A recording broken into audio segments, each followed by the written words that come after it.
Sparkle throughout the night with Born in Roma fragrances by Valentino Beauty. Each bottle holds the energy of Rome after dark. Donna Born in Roma blends luxurious jasmine with rich, creamy vanilla, creating a sensual and vibrant signature scent. Uomo Born in Roma fuses aromatic sage and smoked vetiver, leaving a lasting impression that lingers well into the early hours. Shop Born in Roma by Valentino Beauty now at Ulta. I had that dream again. My small business needs to hire, but I don't use LinkedIn and I hire wrong. So our orders get all backed up. We're drowning in paperwork, then actually drowning, careless fighting off sharks with a stapler, and pirates are pillaging the office copier, and then I wake up. Don't let hiring nightmares ruin your dreams. LinkedIn Jobs' new AI assistant goes beyond the resume, using unique insights to deliver a smarter shortlist. Post your job for free at linkedin.com/quality. Start hiring today with LinkedIn. This was a pole dancing class? A pole dancing class, Okay. yeah. And I do this for fitness. It's, for fitness. And I don't judge you. Okay. Okay. This is the plaintiff, Asia Renee Alexander. She says she was a member at the defendant's dance studio and was enrolled in one of her pole dancing classes. While she was in class, she was hanging on a pole, put her foot down onto the wood floor, and her big toe got caught in a gap in the wood, and she ripped her entire toenail clean off. Needless to say, she now has hospital bills. Her foot looks disgusting. She's in excruciating pain, and that's why she's suing the careless defendant for $10,000, the amount she's most definitely owed.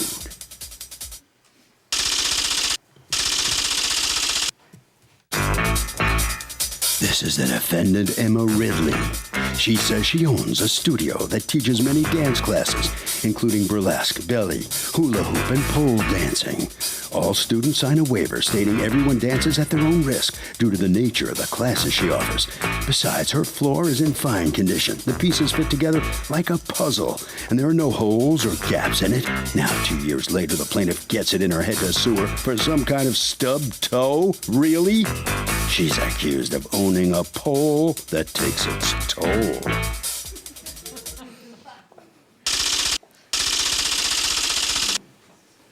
All parties, please raise your right hands.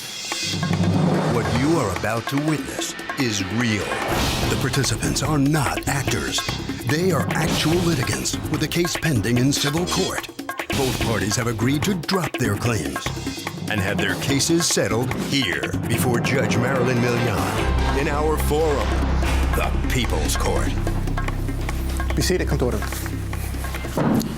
Litigants have been sworn, Your Honor. Thank you, Douglas. You're welcome, ma'am. Okay, Ms. Alexander, you are suing Goddess Fitness Dance and Emma Ridley, you're the owner? Yes. For $10,000 in medical bills, lost wages, and pain and suffering, and an inappropriately charged dance fee.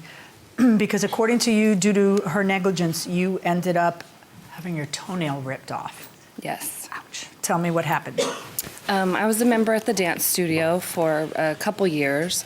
I went into a dance class that day. It was a pole class.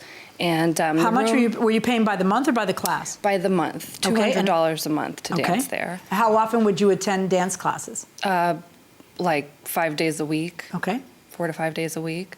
And the day that I was in there, the room is always kept dark. So we're dancing, and this was a pole dancing class? A pole dancing class, okay. yeah. And I do this for fitness.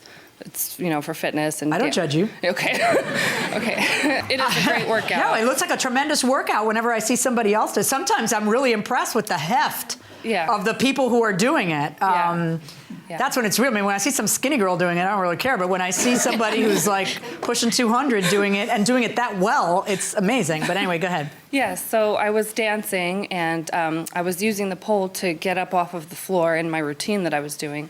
And there was a gap in the wood floorboards that I didn't see, but my toe got stuck. Were you wearing sneakers? No, you don't wear sneakers. You're barefoot? Dance completely barefoot. Yeah. You weren't wearing... I had socks on that day. Right, sometimes, but no shoes. No shoes. Okay. And there was a gap in the floor that I didn't see, and so as I was dancing, my toe got stuck in it, and it just acted like a lever, and it ripped the nail off of my big toe completely. And I blacked out for a few seconds. That's how bad it hurt. And I just fell out on my back, and my eyes were closed. I couldn't move, couldn't breathe for a minute. That's how painful it was. And now they actually stopped the class, right? No, they didn't realize anything was going on because it's dark, everyone's dancing. You're on your back. They don't realize it. Yeah, I Well, think man down. Nobody realizes it? Because, I mean, I would imagine they'd realize it. Yeah, we dance, on the floor, too, so doing floor work. And Isn't everybody synchronized? No, this part of the class is a free dance, so, you're expressing When yourself. did anybody ever finally realize it? Yeah, it just took a couple, okay. Probably a minute, and my witness Come here on with up. me. Were you an instructor or were you part of the class? No, I was in the class as well. What did you see happen? When did you notice I was also dancing, and it is very dark in there. And at one point, I looked over and I saw Asia on the ground. And I kind of thought at first she was just doing some floor work, and then I did stop. She had kind of been seated At some point, up. she's holding her foot, right? She was holding her foot, and it was really dark, and I really couldn't see. And she's like, "It hurts so bad. I don't know what happened." When the free dance is only the length of one song. When the song was over and the lights came up, you could see that there was blood coming through her white sock. Oh. So did you take the sock off? Eventually, I limped out of the room, out of the studio, and I slowly peeled off the sock, and the nail was just sticking up and sideways, and you could see that the root from under the skin was there, and I do have the pictures from how that looked. And that's when I realized let's see them. It was worse than I even realized.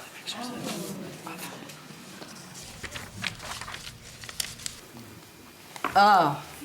I don't think I'm gonna be able to see this. And it felt worse than it even looks.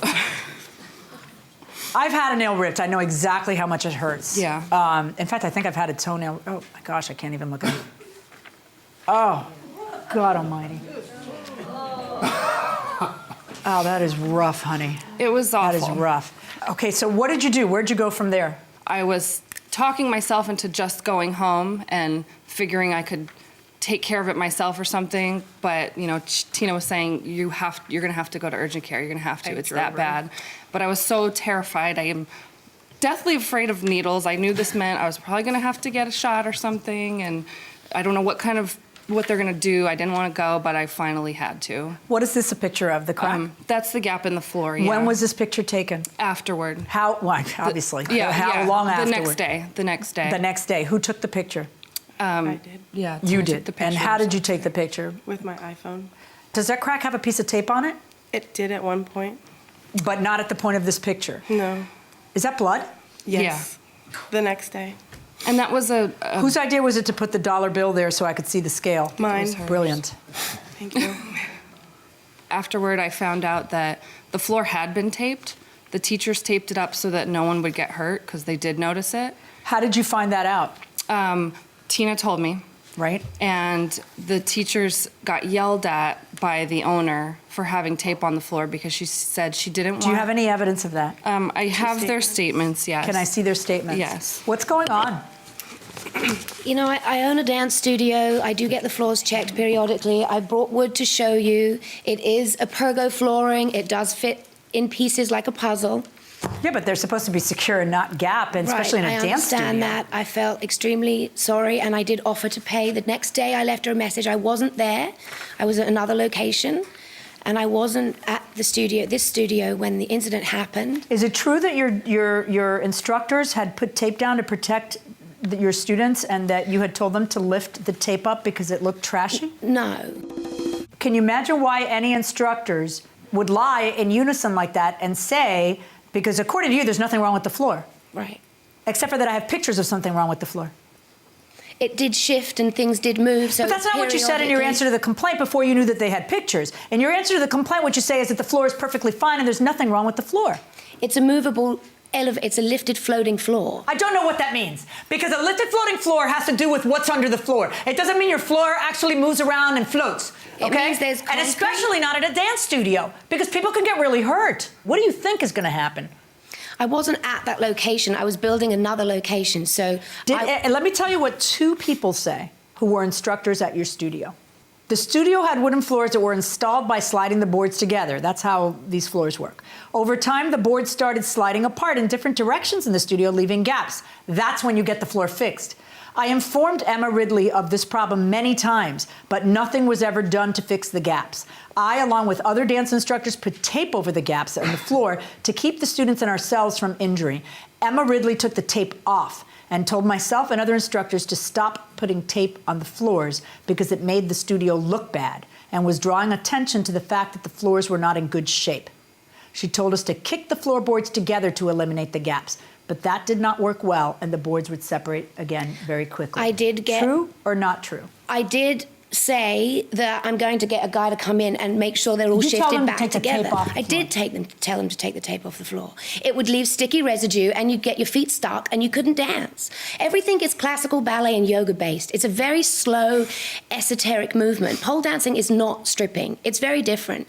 And you're very controlled and very slowed, and it's not aerobics. So it's not damaging to your body. To have a gap in the floor that your foot might get caught in? Was it damaging to your body to have a gap in the floor that your foot might get caught in? Very. Okay. Okay, here's the other issue. She didn't get hurt while pole dancing and then sued you because she pulled a groin. She got hurt because of your negligence in not maintaining your floors. This isn't rocket science, Miss Ridley. It's very easy. If you care about your students and you care about your business and you understand that you're going to get sued when someone gets injured, then you spend the $400 to fix the floor or you pay the consequences. Here's a waiver, a very in-depth waiver that everybody signs. Yeah. Okay. And if she had pulled a groin, as I said, if she pulled a groin doing pole dancing and then she sued you because she said you hired a pole dancing instructor who was not qualified to teach because she didn't teach me to move this way, I would tell her, lady, get out of here. You signed a waiver. This is different. This waiver does not excuse negligence. You can't waive negligence. Okay? She assumes the risk of hurting herself pole dancing, but not hurting herself because you don't maintain your floors. Now, after this happened, did you get the floor fixed? I did. How much did it cost you to get it fixed? $80. Someone just came and made sure the wood was all glued so that pushed. it wouldn't keep moving It's apart. not glued. What did they do for $80?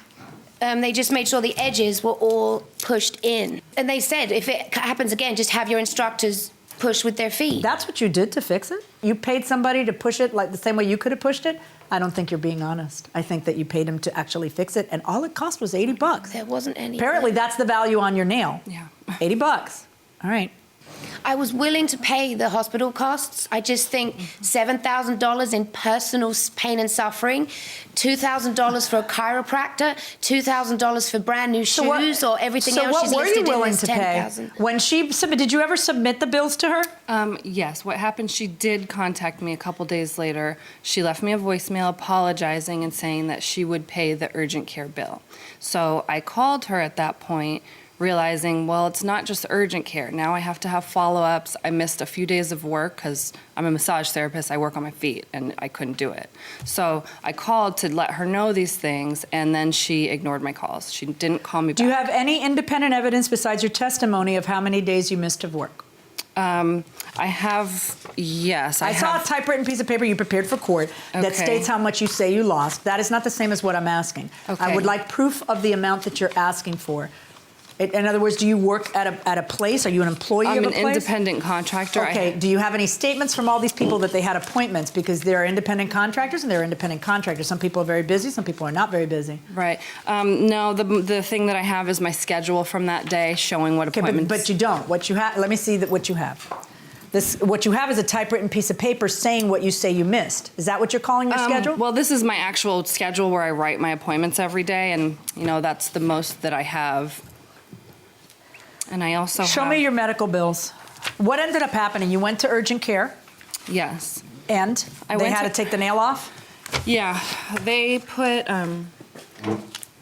she had to put 6 needles in my toe because it was that painful. And but what were the 6 needles for? Anesthesia? Yeah, for anesthesia because the root had it's not 6 needles. It's 6 times that the needle touches you. I don't know what it was. I know that I was miserable. Right. I was in tears. Each one is a new needle. Okay. I know it was happening constantly. Right. And so she had to remove the nail completely. And afterward, I was just bandaged up. But it was excruciating pain after that. Okay. And you're suing for 2 pairs of shoes that you had to buy that were bigger sizes so that you could actually... Yeah, because I had a trip scheduled after this. I was supposed to go. Oh, you were able to go on the trip? Yeah. So you weren't able to work for 3 days, but you were able to go to New Orleans? Yeah, because it was already scheduled. For Mardi Gras? Yes. Okay. Yeah, What'd you do I at Mardi couldn't Gras? cancel my whole trip, you know, because of this. I'm teasing you a little bit because it sounds kind of bad, but I understand that your line of work is not sitting at a desk. It's actually standing up and, you know, it's a little bit harder. But anyway, go on. So, it did ruin my trip because I couldn't walk around like I normally would be able to. So how did you walk around? Limped around, and then it affected my back. You know, it hurt. Why don't you just stay put then if it hurt so much? Because, I was trying not to ruin my whole trip. I didn't want to miss out on something I had planned a year before. Okay.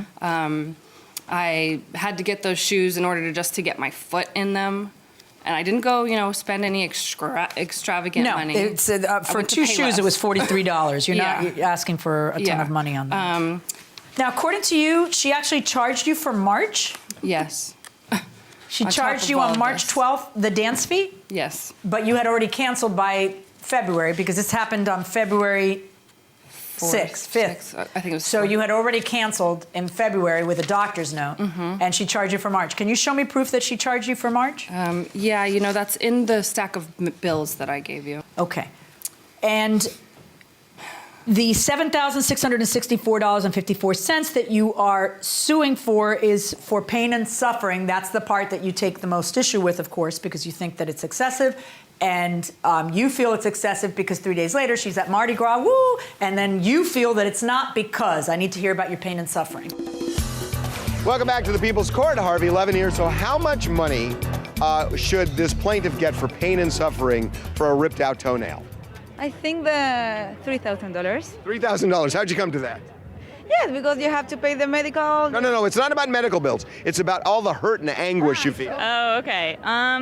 Maybe $1,000.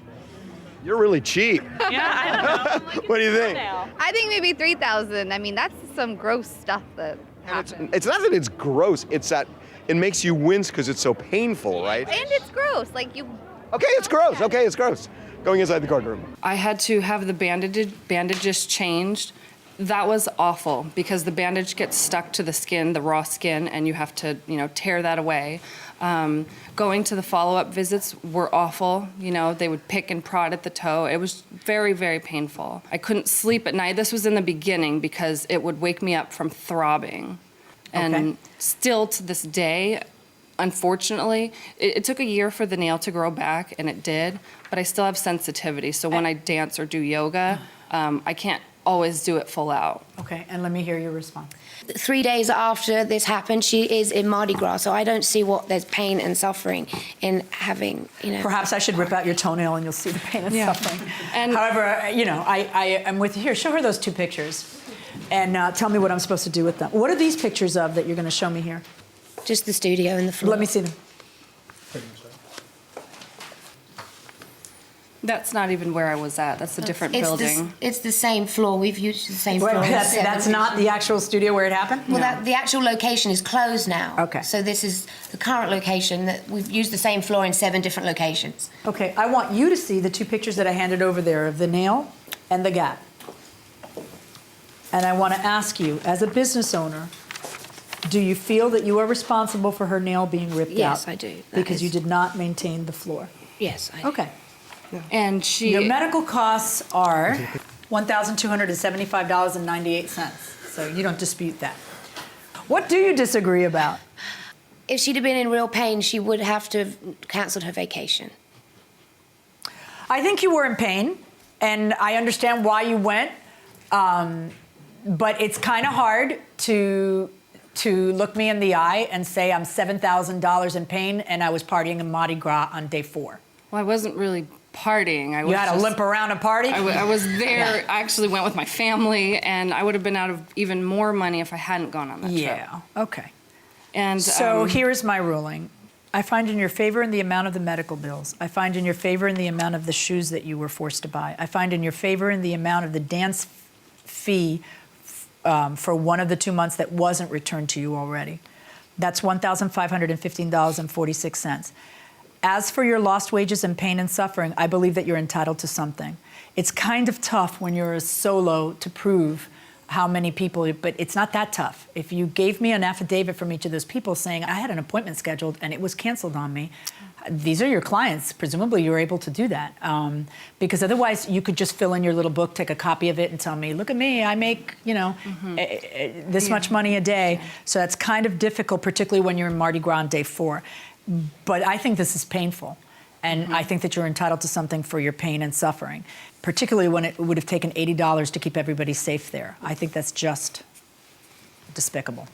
I find that you're entitled to an additional $2,500 for pain and suffering, bringing your judgment in the amount of $4,015.46. Pay the lady. So the plaintiff has collected not everything she sued for.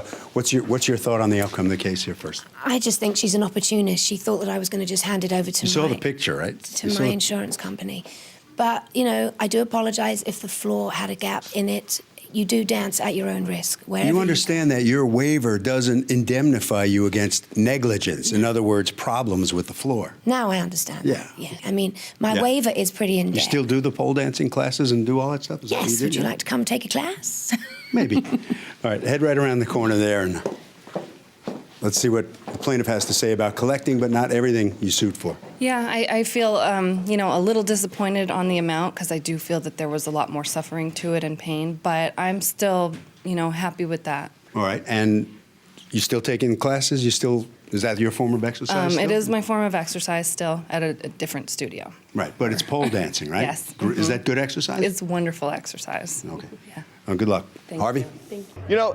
Pain and suffering, when judges award this, it's totally subjective. I mean, there are people who say there are formulas, 2.5 times the actual medical bills. That's almost never true. It's a very subjective thing for judges and can vary from one judge to another. And that will do it for this case. Litigants for the next case on the way into the courtroom right now. This episode is brought to you by Nespresso. Gift magical mornings with Nespresso Virtuo Pop. Compact and stylish, Virtuo Pop is made to meet every morning coffee craving. From espresso to coffee, hot or iced, at the click of a button.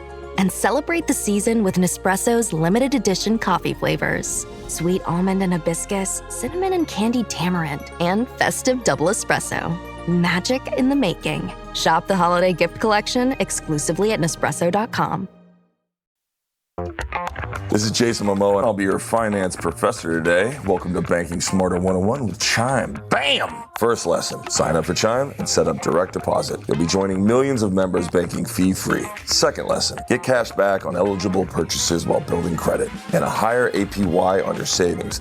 That's how you bank smarter this season. Fa-la-la-la-la, class dismissed. Join Chime today. Chime is a financial technology company, not a bank. Banking services and a secure Chime Visa credit card provided by the Bancorp Bank N.A. or Stride Bank N.A. Members FDIC. Optional services and products may have fees or charges. Details at chime.com/feesinfo.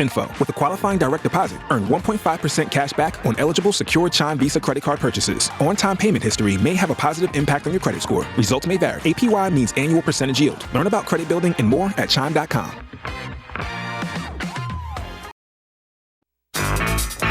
This is the plaintiff, Edward Page Jr. He says he was on his way to work in his new car when the inattentive defendant rear-ended him with such force he crashed into the car in front of him. The defendant was 100% at fault. His car's now worth less than it was when he bought it due to the defendant's negligence, and he's suing her for the $2,700 difference.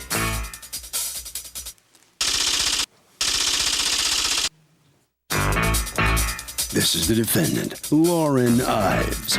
She admits she was going too fast to stop for the traffic in front of her and crashed into the back of the plaintiff's car. Her insurance deemed the accident to be her fault. They paid the plaintiff for his repairs, and this case was settled. Now that guy's turning around and suing her personally for the decreased value of his car? Is he serious? She feels this is a lame attempt to extort additional money out of her, and the plaintiff should be ashamed of himself. She is accused of hitting a guy where it hurts.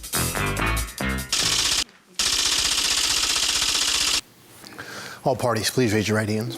Welcome back to the People's Court. Next case in the docket. The plaintiff says he got rear-ended so hard he was pushed into the car in front of him.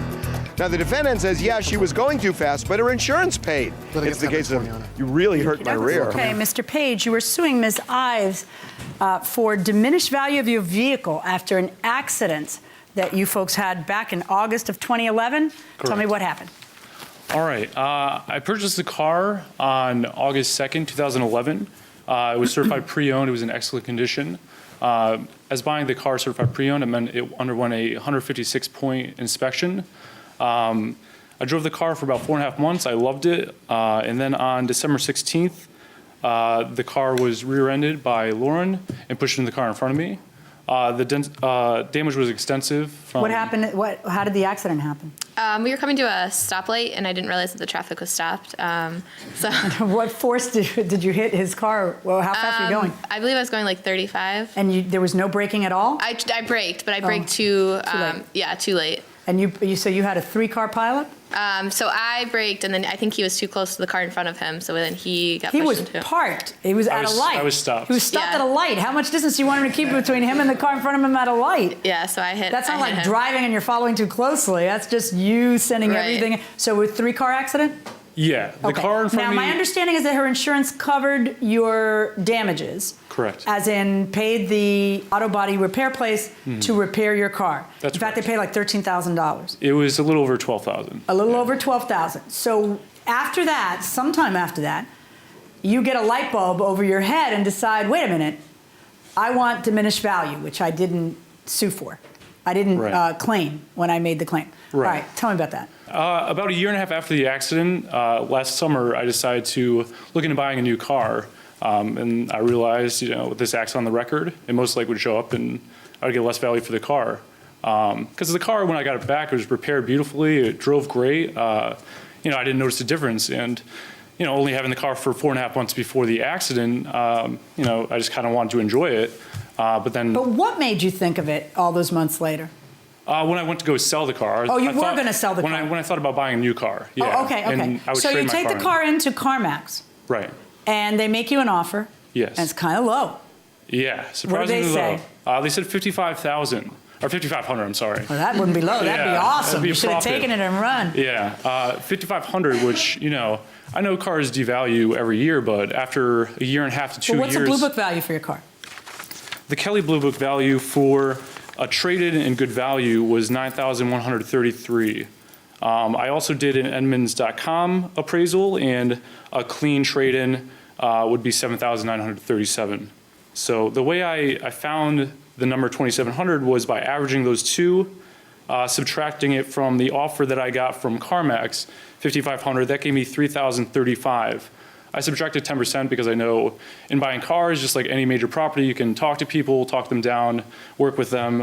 So I subtracted 10%. So you feel that when the day comes that you're going to sell this car, that you're going to end up getting $2,700 less because of the severe damage that it went through, despite the fact that it was fixed? Yeah. Okay, let me ask you, have you talked to your insurance company to tell them that he's come, Freddy Krueger rises again? No, I didn't. Just teasing you. You called it. I love what you say in your complaint. You say it's one of the best kept secrets in the insurance industry. So you just came to court and responded to his lawsuit. You didn't let your. I mean, that's what you pay insurance premiums for, is to let them handle this stuff. Right. No, I didn't go through insurance. Okay. You still have the same insurance? Yes. Okay. The whole idea behind paying these premiums is that you don't have to worry your pretty little head. You let them worry their massive corporate, suits worry about this, because that's what you're paying the premiums for. Let them figure it out and work it out with him like they did the last time. Okay. So I agree that, diminished, he's right. It is one of the best kept secrets in the insurance industry. When you can prove, I assume that at $13,000 there was extensive frame damage. Yeah. Well, there was the radiator support, which is in the front of the car, was damaged and needed to be replaced, which is a frame part. But the stuff that gets replaced was replaced, so that's not the issue. It's diminished value on the car because it's been in a car accident, and usually that's not because it was in a tiny little scratch, it's because it was in a major league accident. Do you have pictures of the car after the accident? I do. I have. See that, because they had to be pretty bad. Yeah. At 35 miles an hour? Yeah, the front and rear of the car had massive damage. The photos show that the rear impact crushed the trunk, which needed replaced. The exhaust was crushed as well, the full exhaust all the way to the bent pipe in the front of the car. Both bumpers, both headlights, taillights, every panel in the car. Some of the photos show that. So you're trying to figure this out by saying, all right, CarMax CarMax, which is a big, CarMax is usually the lower quote, right? Because it's easy. You walk in, you drive in, it's like McDonald's. Yeah. You drive in, they give you a quote, you drive out, and then you use it everywhere else. So you got a very low quote at a place that, is dealing in volume, and which is great. I'm not knocking CarMax. It has, for people who don't feel like going through effort, it's great.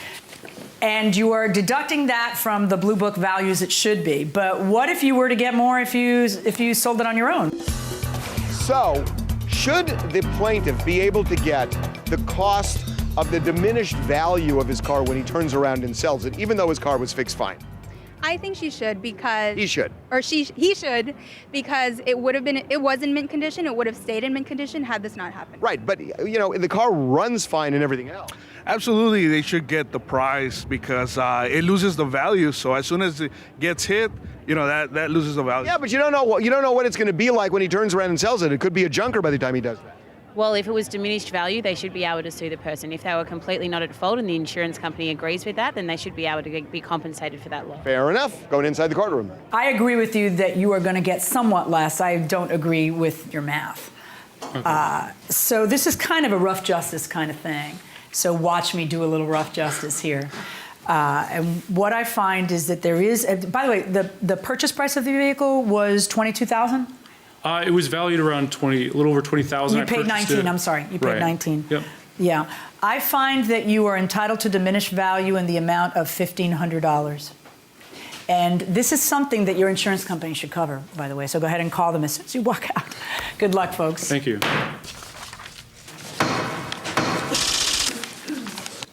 All right, so the plaintiff has collected against the defendant here, not everything he sued for, but what do you think of this? I think it was fair. I don't think he should have gotten the $1,500, but should have gone through insurance next time. This is interesting about this best kept secret of the insurance never heard of it before. It's not a secret anymore. Right? No. What were you doing how come you didn't notice the traffic had stopped? I'm not sure. Where was your head at that moment? It was somewhere else. It wasn't on the road. Where is it now? It's focusing on the road when I'm driving. Okay. All right, right down there. Thank you. Right down there. All right. Where's your head coming out of the courtroom here? I'm pretty pleased with the results. I wish I got a little bit more, but it'll at least help when I go to resell my car. Could you tell us more about this secret? It's just you can get more value from your car. If you're in an accident, after the damages are repaired, you still lose value when you go to resell it. Right. So it's the difference between what you could have resold it for and what you now can resell it for. The market value before and after. Insurance companies pay for that. They do. All right. Yes. Harvey, what do you think? Well, the judge said that some insurance carriers will cover diminished value.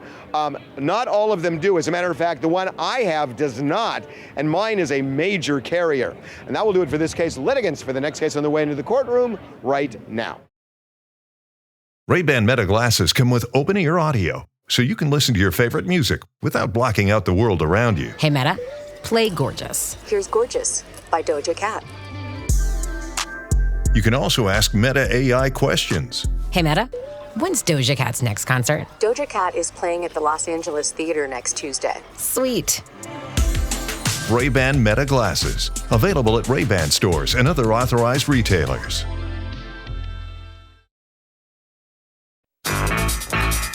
This is the plaintiff, Neil Gordon.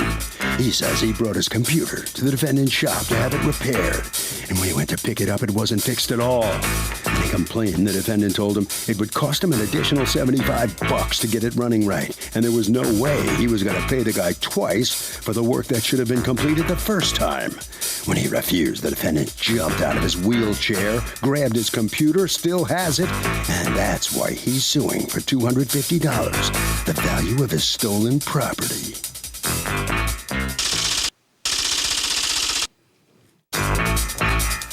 This is the defendant, Jose Olivo. He says the plaintiff is a little off his rocker because when he came in to pick his computer up, he accused him of planting a bug in it. That's right, the paranoid guy thinks he implanted some sort of device to track him and listen in on his phone calls. Meanwhile, the guy never paid him for the repairs he performed, and if anyone here is owed money, it's him. He's accused of crashing on a customer. The defendant has filed a countersuit for $105, the cost of his services. All parties, please raise your right hands. Welcome back to the People's Court. Next case on the docket, the plaintiff brought his computer to the defendant's store for repair, but claims the defendant tried to chisel him. Now, the defendant says the plaintiff is paranoid, accusing him of planting a bug in the computer. It's the case of Don't Bug Me. Okay, Neil Gordon, you are suing Jose Olivo for $250, the value of a computer that you say he refuses to return to you. You are counterclaiming against him the cost of your services to fix the computer, which is why you won't return it to him, which you say is $105. Okay, let me hear from you first. Sure. I brought my computer to Mr. Olivo on November 26th, and I had dropped it off, and then How did you find him? Actually, and I was going to say, on Craigslist.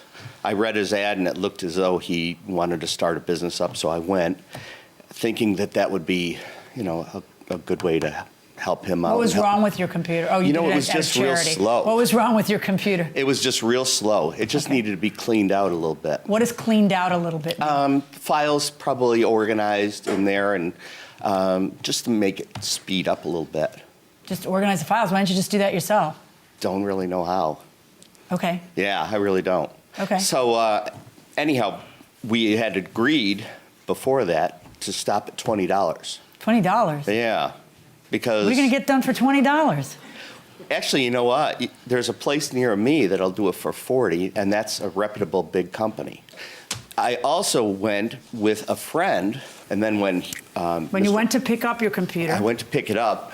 Mr. Olivo tried to show me that it was okay, but he said that we have to go to Tim Hortons because he didn't have computer access or wireless or anything to do it. You mean internet access? Internet access. Okay. So I thought that was kind of ridiculous because it was slower. How does a guy whose job it is to fix computers not have internet access? Well, My parents have internet access. They're 90. Like, seriously, that's... Well, I'm actually disabled right now. I got hit by a car about a year ago. I'm sorry to hear that. And I've been struggling with that. But I did have internet access, but just not at the time. All right. So what was the agreement that you and Mr. Gordon had about fixing his computer?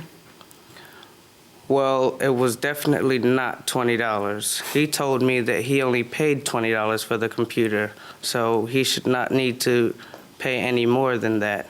And that was after I left him a voicemail telling him the price. Well, what was the agreement beforehand? There was no actual agreement. And then you left him a voicemail telling him the price after you did the work? Well, I told him I had to assess the situation on his computer. And what was the situation? What did you do? I cleaned it out. And what does that mean?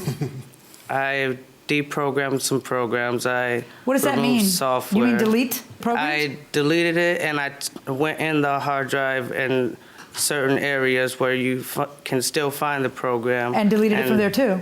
Because that's Yes. what, you can't just delete the icon, you have to delete the actual program, Yes, right? you have And to what go else through did you do? several locations on the computer to Right. delete it. And I also ran a virus protection program on it, and it found several viruses and corrupt files, which made the computer slower. And then what happened?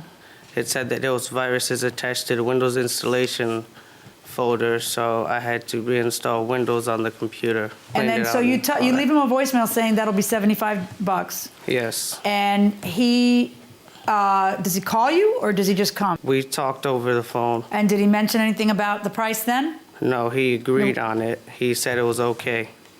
So what made him change his mind when he got there? I do not know because he did not argue with me at all Did about it. he test it and not think it was running faster? I turned on the computer and showed him that it runs perfectly fine. Okay. Because there's nothing on the computer anymore. It's just the Windows software. And that's it? There's no Yes. files anymore? Nothing. So you took off, he didn't have any documents? There was documents and stuff, but he said that the computer wasn't originally his and he So didn't just to care get rid of for it. everything? Yes. All right, so you get there and you try, do you ever say anything on the phone to him about the price? I said with him, stop at $20. Because Yeah, but then how did you know he had stopped? How did you know you could pick up your computer? Well, because I figured that if I go there, I would go with a $20 bill saying we had agreed to stop at $20. Except that what happened is that you go there and then he tells you it's $75. You turn it on, you don't think it's faster, and then you drop a 5 on the table. Correct. Not a 20, a 5. Absolutely. And then you pick up the computer, and what do?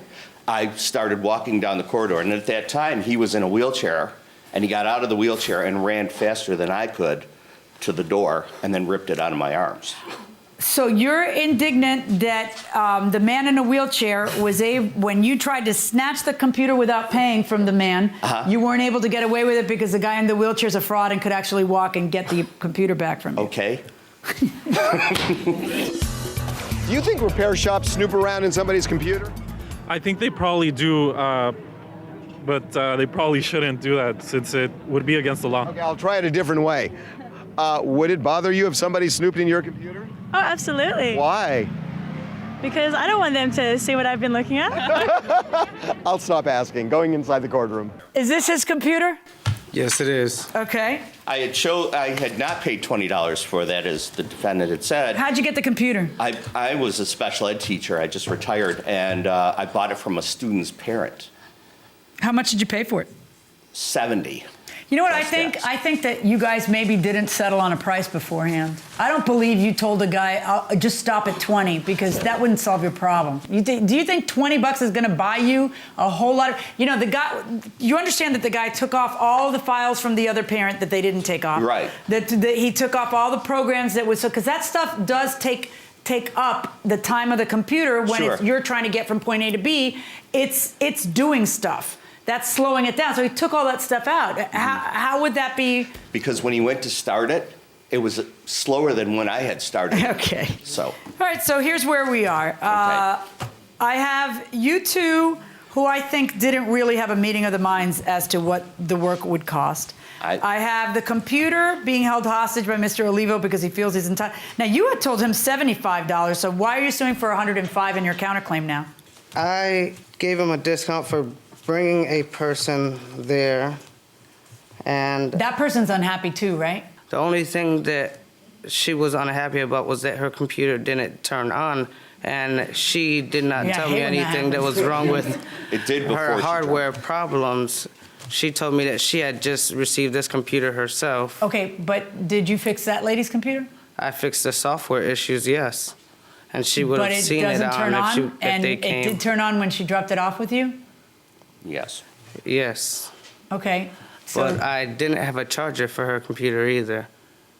She didn't bring the charger. Wait, it was just dead? It's like Mo, Curly, and Larry. You people should not get near computers, I think. Honest to God, you don't have internet and you don't have a charger. She doesn't bring a charger. You can't test it. So it's not that it doesn't turn on, but it's that it's dead? It could have been a battery issue or a battery connection issue. Do me a favor. Take the computer, hand it over to him. I'm ordering you to pay him $50 for his time. That's my judgment on your counterclaims. Well, that is my net judgment to you is $50 for your time, and you can go ahead and give the computer to him. That's my judgment. Well, let's talk to the defendant here coming out of the courtroom. Step on in. The case is over now, and what's your feeling on the outcome first? Well, I was a little confused why he was suing me in the first place, since he was the one that didn't pay me anything. How's the business going? It's going pretty good. Yeah, seems like it was a little mixed up there in this one deal. Well, yeah, that's like the second time it happened. The first time it happened because I kind of let it happen. Get it straight next time. Head right down there. Be a little more careful with the customers here, all right? And you too, come on in here, and why don't you get a little bit better understanding of what your deal is? Yeah, absolutely. I think this was just a real good vehicle to learn a little bit more about Craigslist and to be careful who you hire on Craigslist. So this is kind of a way to just take care of that, because I think this was kind of a scam. What do you think, Harvey? Okay, Kurt, look, when you get your computer back from a repair shop, you should spend a few minutes, test it out, and make sure everything works right before you leave the store. My name is Percy Jackson.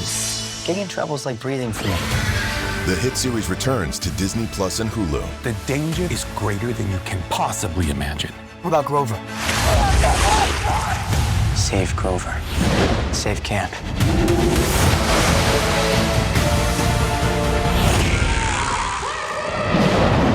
Percy Jackson and the Olympians. New season now on Disney Plus and Hulu. Learn more at disneyplus.com/what's on.